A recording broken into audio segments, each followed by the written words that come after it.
지난 봄에 월요일부터 금요일까지 6편까지의 말씀을 살폈고 가을에 또 12편까지의 말씀을 살폈습니다.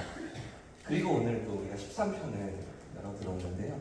여러분 이렇게 하다 보면 한 10년은 걸리겠죠? 좀 우리가 또 외도 중간중간에 또 말씀에 은혜가 있는 그런 외부 강사도 모실 수 있었으면 좋겠고 또 그런 기회들이 있었으면 좋겠다는 생각이 드는데 아무튼 이번 봄에도 13편부터 한 편씩 살펴가려고 합니다. 10편 말씀 가운데 담겨있는 또 10편 기자들의 찬양이잖아요. 그런가 하면 간구기도 하고 하나님을 향한 간절한 부르짖음이기도 한 그런 10편을 우리 함께 살피면서 이 말씀 가운데 있는 하나님의 위로와 응답의 역사를 경험하는 그런 한 주가 되시기를 예수님 이름으로 축복합니다. 특별히 찾아와 주시고 만나 주시는 하나님의 생생한 음성을 경험하는 그런 한 주가 되시기를 축복합니다.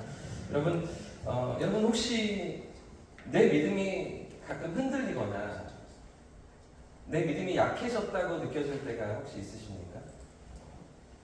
우리 삶을 지나면서 내 믿음이 좀 요즘은 약해졌던 것 같아, 약해지고 있는 것 같아, 이런 생각들을 할 때가 있으십니까? 그렇지 않으면 나는 전혀 믿음이 흔들리지 않는다, 나는 믿음이 늘 견고하다, 이렇게 생각이 드십니까? 사람마다 겪어온 인생의 여정에 따라서 다르시겠죠? 자, 근데 오늘 말씀을 보면 믿음의 사람이었던 다윗도 하나님께서 그 삶을 보시면서 내 마음의 합한 자라고 인정하시고 칭찬하셨던 다윗도 믿음이 흔들리고 있었던 때가 있는 것 같습니다. 그런 어쩌면 대단한 삶의 자리에 있었던 온 나라를 다스리고 하나님께서 너무나 귀하게 여기시고 받으셨던 그런 다윗의 삶에도 그의 믿음이 흔들리던 때가 있었던 것이죠. 오늘 1절과 2절 말씀에 그런 모습들이 등장합니다. 1절과 2절 말씀을 같이 한번 읽어보겠습니다. 시작. 여호와여 어느 때까지니까 나를 영원히 잊으시나이까? 주의 얼굴을 나에게서 어느 때까지 숨기시겠나이까? 나의 영혼이 번민하고 종일토록 마음에 근심하기를 어느 때까지 하오며 원수가 나를 치며 자랑하기를 어느 때까지 하리이까? 여러분 지금 다윗의 심정이 어때 보이십니까? 많이 고통스러워 보이시죠? 많이 힘들어 보이시죠? 하나님께서 나를 잊으셨다고 느끼고 있는 것입니다. 하나님이 나를 기억하지 않으신다고 지금 생각하고 있는 것이죠. 언제까지입니까? 언제까지 이렇게 모른 척 하실 겁니까? 이렇게 외치고 있는데요. 방금 1절과 2절에서만 어느 때까지입니까? 라는 표현이 몇 번 등장하고 있습니까? 4번이나 등장하고 있습니다. 이런 탄식과 외침이 4번씩 반복되고 있는 것인데요. 자, 하지만 오늘 본문만 가지고서는 지금 다윗이 어떤 상황 가운데 하나님을 바라보고 있는지, 하나님께 나아가고 있는지 그 상황은 우리가 알 수가 없습니다. 표제에도 배경이 나타나지 않고요. 본문의 내용 속에도 어떤 상황인지 정확히 알 수는 없는 것이죠. 제럴드 시처라는 목사님이 쓴 하나님이 침묵하실 때라는 책이 있습니다. 이런 책인데 하나님의 침묵이라는 책이 하나가 있는데요. 원래 제목은 하나님이 너의 기도에 응답하시지 않을 때라는 그런 제목의 책입니다.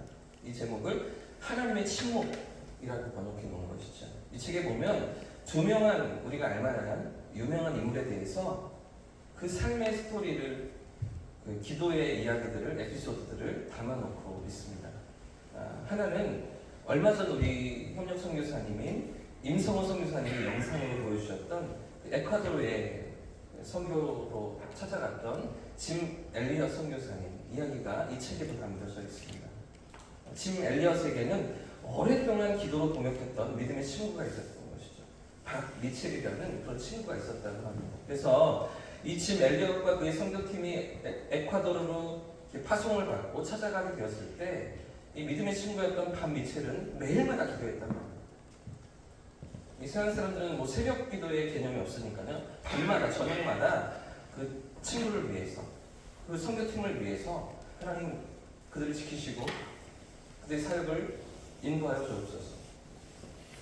하나님 안전을 지켜주옵소서. 이런 기도로 매일마다 그 선교팀을 위해서 기도했다고 하는데요. 그런데 그렇게 에콰도르 원주민에게 찾아간 짐 엘리엇 선교사님과 그의 선교팀이 어떻게 되었습니까? 불과 한 달도 되지 않아서 그죠? 모두가 다 순교를 당하게 되죠. 그죠? 아우카족 주민들에게 목숨을 빼앗기게 됩니다. 그때 반 미첼 이 기도의 동역자는 하나님 앞에 이렇게 기도했다고 합니다. 하나님, 당신은 도대체 어디에 계십니까? 왜 저의 기도를 듣지 않으십니까? 라고 탄식하면서 울부짖었다는 것이죠. 자, 이런 이야기가 하나가 있고, 또 하나의 이야기는 유명한 기독교 작가인 C.S. 루이스에 대한 이야기입니다. C.S. 루이스는 많이 들어보셨죠? 기독교 사상가, 그죠? 변증가 아닙니까? 이 C.S. 루이스가 9살이었을 때, 어린 시절에 그의 어머니가 암 수술을 하셨다는 것이죠. 그래서 어머니가 암 수술을 하시는데 이 9살짜리 아들이 할 수 있는 게 뭐가 있습니까? 어머니를 위해서 할 수 있는 거. 기도밖에 없는 거죠. 그래서 이 C.S. 루이스가, 어린 C.S. 루이스가 어머니를 고쳐달라고, 어머니를 살려달라고 간절히 기도했다는 것입니다. 자, 그런데 그의 어머니가 수술 후에 어떻게 되셨을까요? 얼마 되지 않아서 세상을 떠나셨습니다. 어린 C.S. 루이스는 충격에 빠졌습니다. 어머니를 잃은 슬픔은 말할 것도 없고 그의 아버지마저 실망에 빠져서 오랜 기간 동안 방황을 하시는데, 자, 이런 완전한 그 어떤 상실, 어머니도 잃어버리고 아버지도 정신을 차리지 못한 이런 상황들 가운데서 가정의 풍비박산이 나고, 이때로부터 C.S. 루이스는 하나님 없어, 하나님 믿을 수 없어, 하나님 계신다 해도 그런 하나님 내가 따를 수 없어 라고 생각하면서 하나님을 떠나고 말았습니다. 그리고 한참 세월이 흘러서, 오랜 기간이 흘러서 오랜 방황 끝에 C.S. 루이스가 하나님 품으로 돌아오게 되지 않았습니까? 그래서 다시 신앙의 길로 돌아온 C.S. 루이스는 그 어릴 적 그 어머니가 돌아가셨던 그 사건을 돌아보면서 이런 말을 남겼다고 합니다. 하나님은 내 기도만 듣지 않으시는 것 같았다. 하나님이 철저히 내 기도에만 침묵하시는 것 같았다. 이런 것이죠. 여러분, 오늘 우리 삶의 자리에서도 이렇게 하나님이 침묵하신다고 느껴질 때가 있지 않으십니까? 그래서 하나님이 굉장히 멀리 계신 것 같고, 내 기도를 들어주시지 않는 것 같고, 더 나아가 하나님께로부터 내가 버림받은 것은 아닌가, 내가 정말 하나님의 자녀가 맞는가, 하나님 나를 사랑하시는가, 이런 고민과 이런 의심을 할 때가 있지 않으십니까? 어제 본문 말씀에, 사도행전 말씀에 스데반 집사님이 순교할 때 어땠습니까? 스데반 집사님이 하나님의 부르심을 받을 때 그 가족들이나 그 주변에 있던 사람들은 어땠겠습니까? 더 나아가서 이제 초대교회를 향한 본격적인 핍박이 일어나고 있던 그때에 집을 떠나고 삶의 현장을 떠나서 모든 것을 빼앗기고 포기하고 돌아서야 했었던 그 초대교회 성도들은 어떻습니까? 하나님이 침묵하신다고 느끼지 않았겠습니까? 지금 본문의 다윗도 그런 상황인 것이죠. 전혀 하나님이 보이지 않습니다. 느껴지지 않는 그런 괴로운 삶의 자리를 지나고 있는 다윗인데요. 자, 그러나 여러분, 이런 괴로운 삶의 자리에서 다윗이 지금 어디로 나아가고 있습니까? 이렇게 믿음이 흔들리던 가운데서 다윗이 어떤 자리에 나아가고 있습니까? 하나님 앞으로 나아가는 거죠. 하나님이 느껴지지 않는 그 순간조차도, 하나님께서 침묵하시는 같은 그 순간조차도 하나님 앞으로 기도의 자리로 나아가고 있는 다윗인 것이죠. 1절을 보시면, 1절 다시 보시면 이렇게 시편이 시작되고 있는데, 여호와여, 이렇게 시작하고 있는 것입니다. 하나님의 이름을 부르면서 그 앞으로 나아가고 있는 것이죠. 여전히 기도의 자리로 나아가는 그 모든 괴로움의 자리에서도, 믿음이 흔들리던 가운데서도 여전히 기도의 자리에 서고 있는 다윗이었던 거죠. 여러분, 오늘 우리 삶에서 때때로 탄식이 있을 수 있습니다. 눈물이 있을 수 있습니다. 괴로움과 깊은 절망이 우리 앞을 가로막을 수도 있습니다. 그러나 여러분, 그 탄식의 자리에서도 기도로 나아가시는 성도님들 되시길 축복합니다.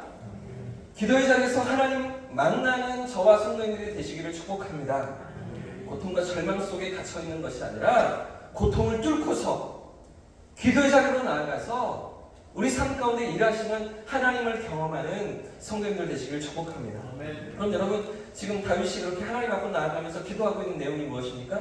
간구하고 있는 내용이 무엇입니까? 과연 다윗은 보이지 않는 하나님의 손길을 바라보면서, 느껴지지 않는 하나님을 바라보면서 하나님 침묵하실 때 그 앞으로 나아가면서 어떤 기도의 내용을 올려드리고 있었던 것입니다. 자, 오늘 3절 말씀이 기록되어 있는데요. 3절도 같이 한번 더 읽어보겠습니다. 시작. 여호와 내 하나님이여 나를 생각하사 응답하시고 나의 눈을 밝히소서. 들렸건대 내가 사망의 잠을 잘까 하오며. 여러분 지금 다윗의 기도가 무엇입니까? 다윗이 뭐라고 기도하고 있습니까? 나의 눈을 밝히소서. 나의 눈을 밝히소서. 나의 눈을 밝혀달라고 기도하고 있는 거죠. 내 눈을 열어서 주의 일하시는 손길을 볼 수 있게 하옵소서. 그 손길을 바라볼 수 있도록 내 눈을 열어주옵소서. 이런 기도를 하고 있는 것이죠. 오늘 새벽 우리의 기도가 이런 기도로 나아갈 수 있기를 원합니다. 나의 눈을 열어서 주의 일하심을 보게 하옵소서. 내 눈을 열어서 하나님의 역사를 보게 하옵소서. 이런 기도가 될 수 있기를 축복합니다. 사실은요, 하나님이 계시지 않는 게 문제가 아닌 거죠. 하나님 멀리 떠나 계신 게 문제가 아니에요. 하나님 여전히 그 자리에 계십니다. 하나님 여전히 역사하고 계시는 것이죠. 문제가 있다면 내 믿음이 문제입니다. 내 눈이 감겨 있는 게 문제라는 것이죠. 하나님을 보지 못하고 있는데 영혼의 상태가 문제라는 것이죠. 그렇기 때문에 하나님 내 눈을 열어서, 내 믿음의 눈을 열어서 하나님의 일하심을 볼 수 있게 하옵소서. 내 눈을 열어 하나님을 보게 하옵소서. 이것이 다윗의 기도였던 것입니다. 비록 오늘 내 삶에 어려움이 있을 수 있습니다. 고난도 찾아올 수 있습니다. 그러나 그것만이 아니라, 그 문제만이 아니라 그 너머에 있는 하나님의 일하심을 볼 수 있게 하옵소서. 이런 기도로 나아가는 저와 성도님들 되시길 축복합니다. 그래서 유명한 설교가였던 찰스 스펄전 목사님은 이 시편 13편을 설교하면서 이렇게 말했다고 합니다. 다윗의 이 위대한 시편은 다윗이 믿음의 눈을 회복시켜달라는 기도였다 라는 것이죠. 믿음의 눈을 회복시켜달라는 다윗의 기도였다는 것입니다. 다윗의 그 마음과 영혼이 괴로움으로 짓눌릴 때, 그 삶에 하나님의 손길이 느껴지지 않을 때 믿음의 눈을 열어주셔서 오늘 내 삶에 역사하시는, 여전히 일하고 계시는 그 하나님을 볼 수 있게 하옵소서. 이런 기도였다는 것이죠. 사랑하는 여러분, 오늘 우리도 이 믿음의 눈을 열어달라고 기도할 수 있기를 소원합니다. 믿음의 눈을 열어서 다시 주님을 바라보며 주님의 일하시는 역사를 확인하는, 내 삶 가운데 다가와 계시는 하나님을 경험하는 저와 성도님들 되시길 축복합니다. 자, 그래서 여러분 오늘 시편의 마지막 부분을 잘 보십시오. 다윗이 이렇게 기도하면서 나아갈 때 그의 심령에 어떤 변화가 일어나고 있는가? 그의 찬양 가운데 어떤 변화가 일어나고 있는가? 어떤 확신이 일어나고 있는가 하는 것인데 5절과 6절 말씀도 같이 한번 읽어보겠습니다. 시작. 나는 오직 주의 사랑을 의지하였사오니 나의 마음은 주의 구원을 기뻐하리이다.